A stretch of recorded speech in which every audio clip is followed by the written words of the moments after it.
मैं हूँ रजत अवस्थी और आज मैं आपको सुनाने जा रहा हूँ कहानी बगल वाला घर। लखनऊ, जहाँ शामें सिर्फ ढलती नहीं है, ठहर जाती है, जहाँ हवाओं में तहजीब है और यादों में मिठास है। यहीं रहती थी नित्या, शांत, सुलझी हुई, किताबों में खोई रहने वाली लड़की। उसकी दुनिया बहुत छोटी थी।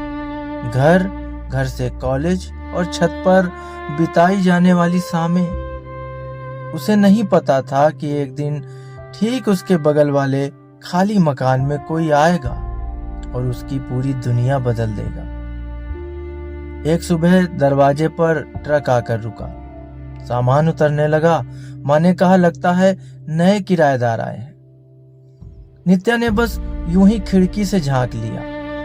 वो लड़का सफेद शर्ट में किताबों का बॉक्स उठाए हुए, थोड़ा उलझा हुआ, थोड़ा थका हुआ, पर आंखों में अजीब सा सुकून। उसका नाम था आर्यन। वो आया दिल्ली से था। लखनऊ के कॉलेज में एडमिशन मिला था। नया शहर था और नई शुरुआत थी। शाम को बिजली चली गई। दोनों अपने अपने घर की छत पर आ गए। पहले खामोशी रही, फिर एक हल्की सी मुस्कान। आर्यन, यहाँ बिजली रोज चली जाती है क्या? नित्या ने हल्की हंसी के साथ जवाब दिया, आप नए हो ना, आदत हो जाएगी। बस इतनी सी बात थी, पर उसी दिन दो अजनबियों के बीच एक रास्ता बन गया था। अब ये मुलाकातें रोज होने लगी थी। सुबह साथ निकलना, रास्ते में चाय पीना, कॉलेज तक पैदल जाना, नोट शेयर करना और छत पर देर तक बातें करना। नित्या ने पहली बार महसूस किया कोई उसे समझता है बिना समझाए। आर्यन ने पहली बार महसूस किया किसी शहर से लगाव नहीं होता, किसी इंसान की वजह से भी हो सकता है। बारिश के दिन आ गए थे। बारिश हो रही थी। दोनों कॉलेज से लौट रहे थे। छाता एक ही था। नित्या बोली, तुम्हें वापस जाना होगा ना एक दिन? आर्यन रुक गया, पहली बार, और धीरे से बोला, हाँ जाना तो पड़ेगा। उस दिन दोनों घर तो पहुंच गए, पर पहली बार दिल कहीं पीछे छूट गया था। जिसे हम पूरे दिल से चाहते हैं, उससे जुदा होने का ख्याल भी तो हमें डरा देता है। और जब हमें पता हो कि एक दिन वो इंसान हमसे दूर चला जाएगा और मन ये मानने को तैयार ना हो, वो कसमकस, सुख, चैन, नींद सब कहीं खो देती है। अब बातें बदल गई थी। पहले जो हंसी थी, अब उसमें डर था। पहले जो साथ था, अब उसमें समय गिना जाने लगा। दोनों जानते थे ये हमेशा नहीं रहेगा, पर कोई बोल नहीं रहा था। एक दिन आर्यन ने कहा, मेरा कोर्स खत्म होने वाला है, अगले महीने मुझे वापस जाना होगा। बस इतना ही। कोई ड्रामा नहीं, कोई आंसू नहीं। पर उस दिन नित्या ने पहली बार महसूस किया कि दिल सचमुच दर्द कर सकता है। अब वो कम मिलने लगे, क्योंकि हर मुलाकात विदाई जैसी लगने लगी थी। नित्या डायरी लिखने लगी। आर्यन देर रात तक जागने लगा। दोनों एक दूसरे से बच रहे थे ताकि टूट न जाएं। आर्यन का जाने से एक दिन पहले छत पर दोनों खामोश बैठे थे। नित्या ने पूछा, अगर हम पहले मिले होते तो? आर्यन मुस्कुरा दिया, तो शायद जाना मुश्किल होता मेरा। नित्या बोली, तो क्या अब आसान है? आर्यन ने जवाब नहीं दिया। सुबह गाड़ी आ गई। सामान रखा जा रहा था। नित्या खिड़की के पीछे खड़ी थी। वो बाहर नहीं आई। उसकी हिम्मत नहीं हुई कि वो आर्यन को जाते हुए देख सके। आर्यन इंतजार करता रहा, फिर चला गया।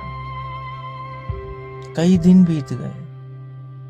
फिर दरवाजे पर एक दिन दस्तक हुई। नित्या ने दरवाजा खोला तो सामने आर्यन नहीं था, एक बुजुर्ग खड़े थे। उन्होंने कहा, मैं आर्यन का बाप हूं। नित्या चौंक गई। उन्होंने एक लिफाफा दिया। आर्यन ने कहा था, ये तुम्हें दे दूं। हाथ कांप रहे थे। नित्या ने चिट्ठी खोली जिस पर लिखा था, नित्या, मैंने तुमसे झूठ कहा था। मैं वापस इसलिए नहीं जा रहा क्योंकि मेरा कोर्स खत्म हुआ। मैं जा रहा हूं क्योंकि मेरी पोस्टिंग आर्मी में हो गई है। मैंने सोचा अगर बता दूंगा तो तुम्हें इंतजार करना पड़ेगा, और मैं तुम्हें इंतजार में बांधना नहीं चाहता था। तुमने मुझे शहर नहीं दिया बल्कि घर दिया। अगर लौट कर आया तो बगल वाला घर फिर किराए पर लूंगा। तुम्हारा आर्यन। साल गुजरते गए। नित्या उसी घर में रही, छत पर जाना नहीं छोड़ा। बगल वाला घर आज भी कभी किराए पर नहीं दिया गया क्योंकि वो खाली थोड़े ही था, वो उम्मीदों से भरा था। एक शाम दरवाजे पर फिर दस्तक हुई। नित्या ने दरवाजा खोला। सामने एक फौजी खड़ा था। वो बोला, क्या यहाँ अब भी छत पर बिजली जाती है? नित्या की आंखों से आंसू गिर पड़े, क्योंकि कुछ कहानियां खत्म नहीं होती हैं, वो बस समय लेकर वापस लौटती हैं। दरवाजे पर खड़ा वो फौजी सचमुच आर्यन था, पर वो वैसा नहीं था जैसा गया था। चेहरे पर वही मुस्कान थी, लेकिन आंखों में बहुत कुछ बदल चुका था। नित्या कुछ बोल ही नहीं पाई। आर्यन ने हल्के से कहा, मैं लौट आया जैसा वादा किया था। दोनों के बीच कुछ पल खामोशी रही। वो खामोशी अजनबियों वाली नहीं थी, वो उन लोगों की थी जिन्होंने बहुत कुछ झेला था। अब आर्यन फिर उसी बगल वाले घर में रहने लगा, पर इस बार छत पर बातें कम होने लगी। हंसी थोड़ी संकोचित हो गई। दोनों एक दूसरे को देख तो लेते पर ठहरते नहीं, क्योंकि पहले जो प्रेम था वो मासूम था। अब उसमें डर था, अनुभव और खो देने की याद शायद शामिल थी हमेशा के लिए। एक दिन नित्या ने देखा आर्यन की बांह पर पुराना घाव था। यह कब हुआ? नित्या ने पूछा। आर्यन ने बात टाल दी। कुछ नहीं, बस ड्यूटी थी तो थोड़ा। लेकिन सच ये था, आर्यन एक मिशन में बुरी तरह घायल हुआ था। कई महीने अस्पताल में रहा था। डॉक्टरों ने कहा था जिंदगी सामान्य तो रहेगी, पर अब वो पहले जैसी नहीं होगी। उसे डर था अगर नित्या को सब पता चला तो वो फिर से उसी दर्द से गुजरेगी जिससे वो उसे बचाना चाहता था। नित्या को महसूस होने लगा था कि आर्यन कुछ छुपा रहा है। एक शाम उसने बिना पूछे कह दिया, तुम्हें लगता है मैं अब भी वही लड़की हूं जिसे तुम बचाना चाहते हो? आर्यन चुप रहा। नित्या बोली, मैंने तुम्हारा इंतजार किया है, कमजोर होकर नहीं, मजबूत होकर। उनकी कहानी फिर शुरू हो गई थी, लेकिन इस बार ये कॉलेज वाला प्यार नहीं था, ये रोज मिलने की खुशी वाला रिश्ता नहीं था, ये जिम्मेदारी वाला प्रेम था। अब दोनों साथ चाय पीते पर ज्यादा बातें नहीं करते, क्योंकि अब उन्हें बातों की जरूरत नहीं थी। कुछ महीनों बाद आर्यन को फिर से बुलावा आया। नई पोस्टिंग थी। इस बार जगह कठिन थी और जाना जरूरी था। नित्या ने चिट्ठी हाथ में ली। इस बार हाथ नहीं कांपे थे। उसने सिर्फ इतना पूछा, कब जाना है? 2 दिन बाद, आर्यन बोला। नित्या मुस्कुरा दी। तो 2 दिन में बहुत सारी बातें करनी है। पहली बार जब आर्यन गया था तो वो दोनों अधूरे थे, इस बार दोनों पूरे थे। स्टेशन पर नित्या ने कहा, इस बार मैं इंतजार नहीं करूंगी। आर्यन घबरा गया। मतलब?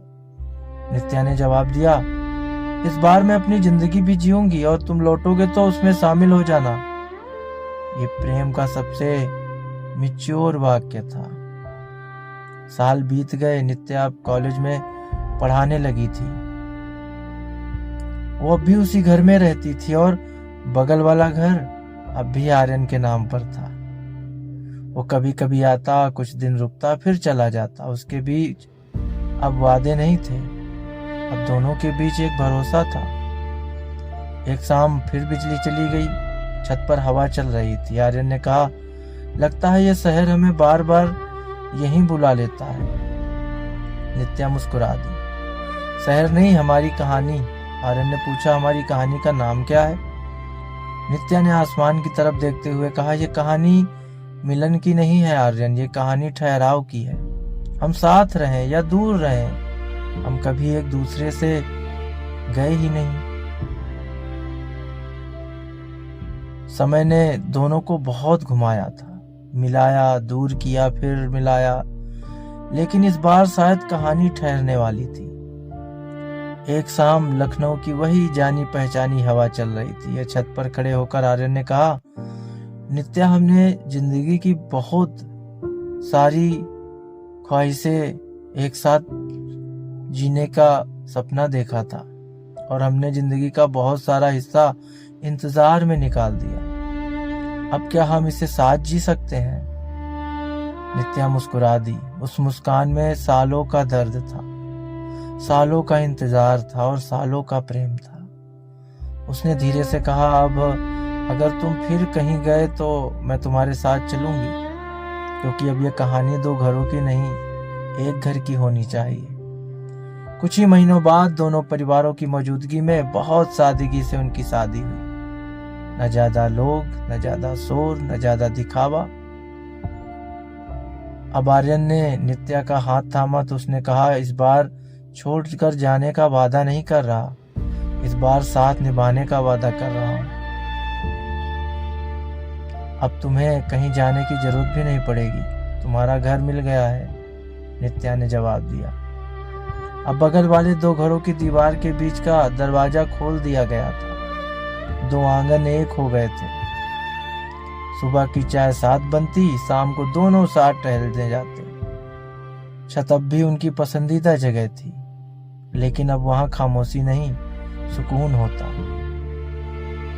नित्या कॉलेज में पढ़ाती रही। आर्यन ने भी अपनी नौकरी को संतुलित जीवन के साथ ढाल दिया।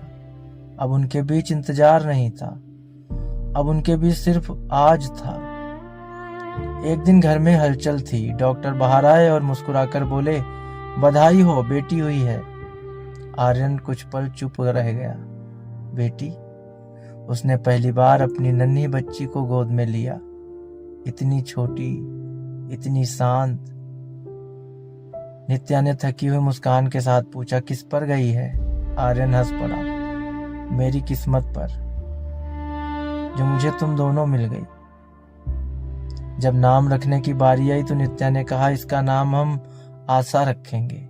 आर्यन ने पूछा, क्यों? नित्या ने जवाब दिया, क्योंकि ये उसी इंतजार की उम्मीद है जिसने हमें कभी टूटने नहीं दिया। कुछ महीनों बाद शाम ढल रही थी। छत पर वही पुरानी हवा चल रही थी। फर्क सिर्फ इतना था, अब वहां 2 लोग नहीं 3 लोग थे। आर्यन अपनी बेटी को गोद में लेकर बोला, यहीं से हमारी कहानी की शुरुआत हुई थी।